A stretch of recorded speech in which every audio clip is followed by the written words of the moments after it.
ఊరేగింపుగా వచ్చేసి ఫస్ట్ దిష్టి తీస్తారు. దిష్టి తీసాక ఇంకెవరైతే దండం పెట్టుకుంటారో వాళ్ళు కొబ్బరికాయలు కొట్టి అమ్మవారిని లోపలికి తీసుకొని వస్తారు.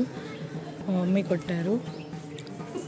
వాటర్ కూడా ఇప్పుడు అమ్మవారి వేప చెట్టు కింద కాళ్ళు కడిగి తీసుకొని మళ్ళీ ఇంట్లోకి వచ్చేటప్పుడు కూడా కాళ్ళు కడిగేసి తీసుకొస్తారు. ప్లస్ అమ్మవారిని కొబ్బరికాయ కొట్టేసి లోపలికి తీసుకొని వస్తారు.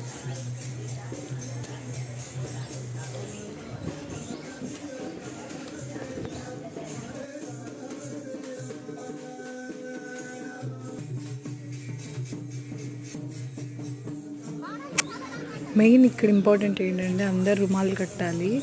మా నాన్న ఒక్కడే కట్టారు రుమాలు అంటే ఇంకా హెడ్కి కడతారు కదా, అలా కట్టడం అంటే ఇంకా రెస్పెక్ట్ ఇవ్వడం అనమాట.